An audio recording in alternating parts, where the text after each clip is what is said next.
Well, here's a Belgian-made Browning Challenger pistol, 22 caliber, and this one was made about 1970. And these guns are really a class act. You just don't see guns like this anymore. And nowadays everything's made with stamped steel or cast investment casting parts. These were machined out of solid steel. No plastic, no stamped parts, and they were made on machinery that required real craftsmen. Back then there were no CNC controlled, computer controlled lathes and mills, and it's really an act of workmanship here. I can remember when I was a kid, I used to go into a local gun shop to get a box of 22 ammunition to go squirrel hunting, and I'd look in the display cases at some of the fine firearms, and there stuff that a kid couldn't possibly afford, and drool over them. And this was one of them. It took a long time before I ever really got my hands on one, but I did. And these are, like I said, they were a Browning Challenger, made in Belgium, and I believe they quit making them somewhere around 1976 or 1977. Now it is unloaded. Every time I do one of these videos, it's always checked before I ever start. Has a 10-shot magazine.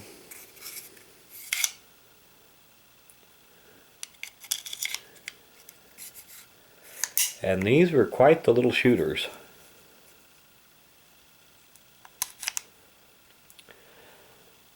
Maybe not quite target class, but when it comes right down to it, the difference between a decent quality 22 pistol and a target gun, for the average shooter or even a fairly advanced shooter, the difference is not enough to worry about. You have to be an exceptional shot to be able to tell the difference offhand between a standard pistol and a real target pistol. But still, this one here, while it may not be quite in the same class as a high standard Victor or a Smith & Wesson Model 41, it is quite a little rig, and you just don't see these all that often anymore. They've all found their way into people's gun safes and collections. This one still gets out and gets shot now and then. It's in real nice shape. Does have a little wear at the muzzle.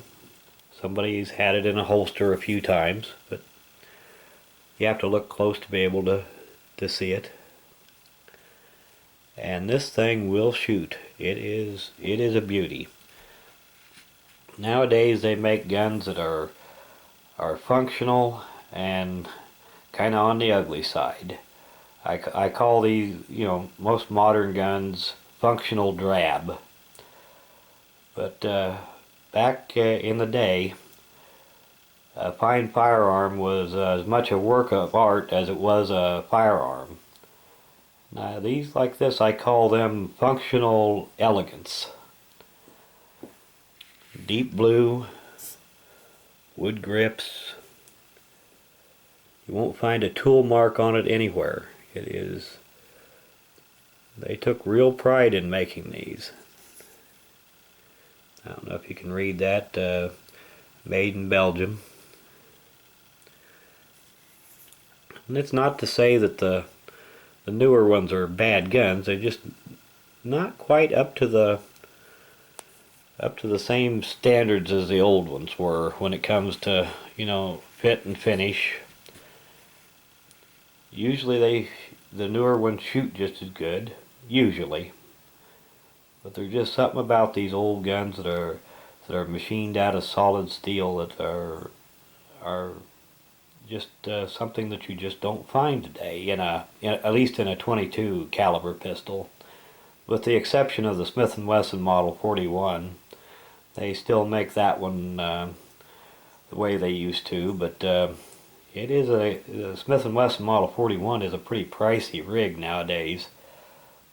But all of the older 22s like this are going way up in price, and probably the Challenger is one that's lagged behind a little bit.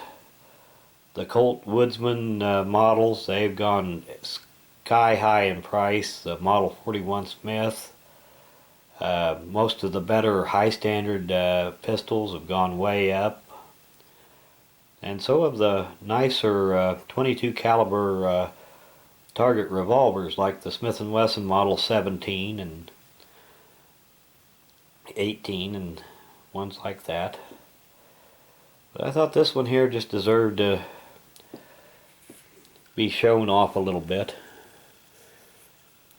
Very high quality, made for Browning by Fabrique Nationale, Belgium.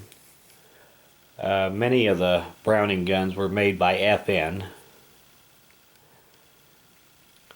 until later on, when some of the guns were started being made in Japan and in the United States. And the old Belgian guns they believed in quality. Just deep blue finish, nice wood, gold plated trigger, and it's not chintzy either. That trigger has seen a fair amount of use, and it's not wearing off either.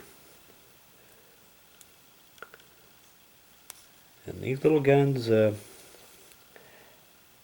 they had pretty decent sights on them. They were made maybe not as a true target gun, but the sights on these are as good as the sights on just about anything you would find today. Maybe the only thing that it would have really needed was maybe a bit of color on it to make it stand out. And as I said, 10-shot magazine. Mag release is on the bottom here, much like a 3rd series Colt Woodsman. And this here was your manual safety, slide release.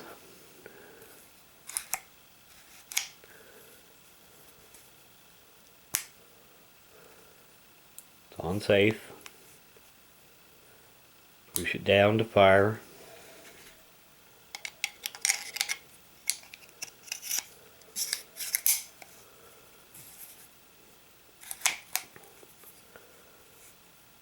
Now there was a cheaper version of this that was still a really nice quality gun called the Browning Nomad, which was essentially the same gun, except that it had a few less features on it. Like the Nomad did not have the slide lock at the last shot and the hold open on the last shot, but and the sights were not as good, and it had plastic grips instead of wood. Other than that, they were essentially the same gun. Maybe not quite finished quite as nice. And compared to a Colt Woodsman, this is every bit as good as a Colt Woodsman, maybe even a little bit better. And you can still find these at semi-reasonable prices. I've had this one, I think, since about 2000. And I don't really remember what I gave for it back then. It was not a terrible price back then. Nowadays, I think you can still find them in pretty good shape for maybe $500 or maybe even a little less. Compared to a really nice Woodsman in that kind of condition would probably fetch $800 today. Smith & Wesson Model 41, they kind of start at $900 and up. Colt Woodsman match targets, I think they're going well over 1,000 now. And the high standards are getting way up there too. At least the real target models are, and even the cheaper high standards like the Sport King are beginning to get right up there in price too. So as far as this type of a 22, this one is probably you'd probably consider it to be a bargain even still today compared to the others anyway. But I guess that'll about do it. I just wanted to show this off a little bit. One of these days, if we get a halfway decent weather out and I get a little time off at the same time and a little free time, this one's going to have to go to the range. Because I don't think I've shot this one since probably last fall, and it is a really fun gun to shoot. So I guess we'll just wrap it up at that.